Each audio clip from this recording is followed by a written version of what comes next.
Alright, trying out the GoPro today. Hopefully the audio and the video is a little bit better. But today's plan is to get this over there and start cleaning up the engine bay and getting this all prepped for paint. So the plan is to get everything painted, probably match the color I painted the car, which is a 3P9, like a Toyota Black Cherry, I think it is. Start degreasing everything, and then get it washed, you know, start sanding, and then go from there. So yeah, here's the actual so I did end up pulling the rest of the wiring harness out, and as you can see, it's pretty massive and heavy, probably another like 30 pounds, I'd say. So yeah, gonna get this off the jack stands and get to work.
Okay, got it pretty much all disassembled. Gonna go ahead and start spraying some degreaser on it and getting it washed down.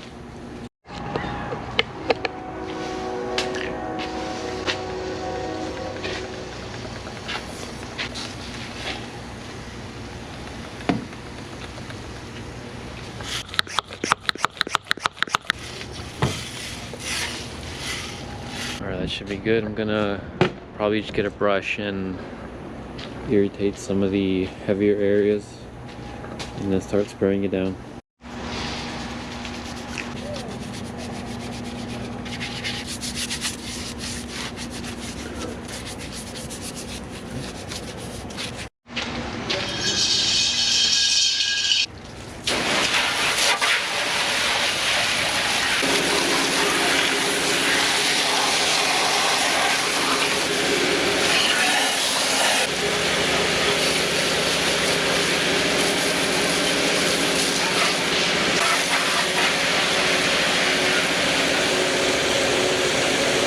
I don't know if you can tell or not, but it's raining outside and I'm over here washing my car.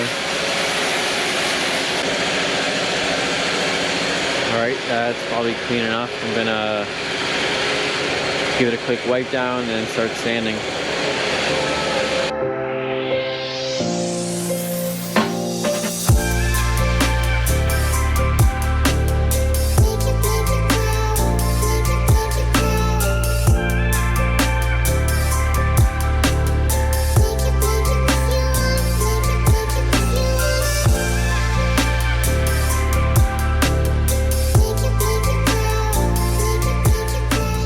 Gonna be sanding this all down, get it prepped for paint. It isn't a show car, obviously. I'm just gonna, you know, use the Scotch-Brite, make sure everything's scuffed up, you know, nothing shiny on there, and then go ahead and clean it up, wipe it down, and start shooting the paint.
go ahead and fill a couple holes, like this bracket that I removed and got kind of ripped off. I gotta fix this, maybe like a few holes here and there. I don't really want to like shave it or anything. Like I said, it's not a show car and I don't really care too much.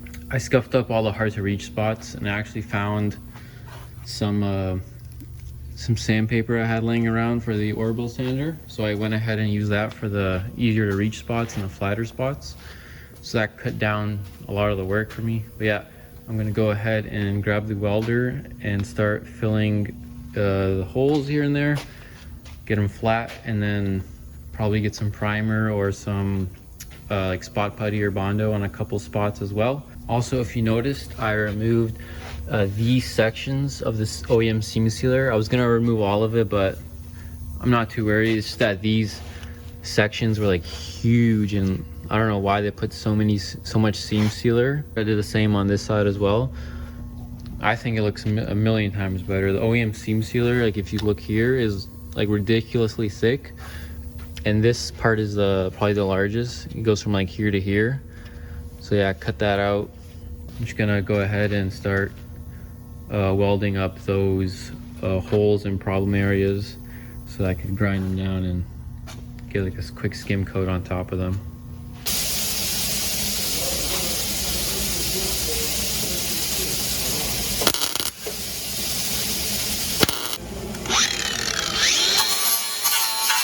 All right, so got the bay down to 400. Gonna go ahead and start cleaning up everything. Spray with some air, get the dust out of the way, give it a quick wipe down, and then apply the layer of Bondo to all the spots where I remove the brackets so I can get it at least somewhat smooth.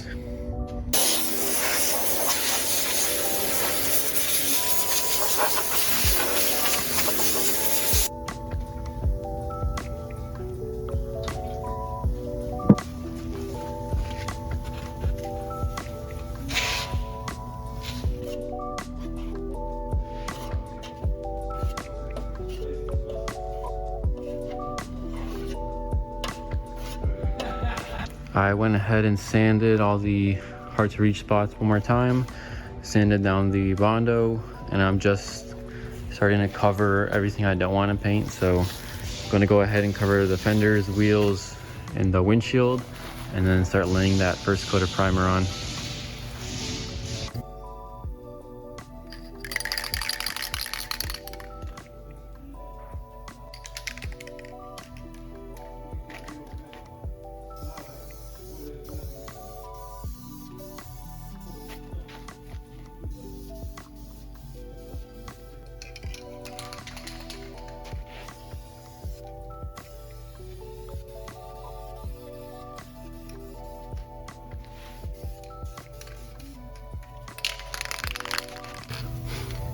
First coat done, 2 to go.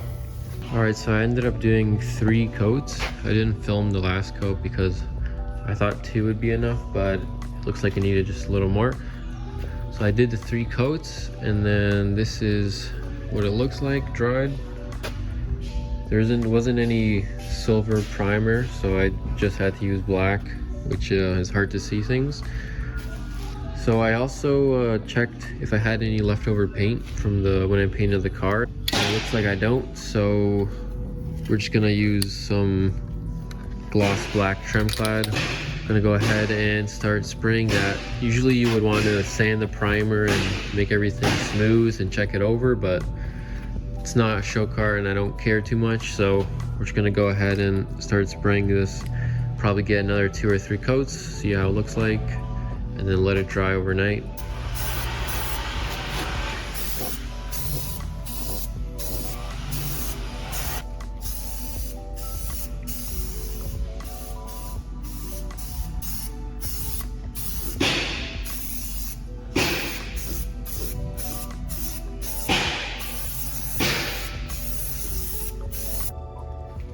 So here's the final product.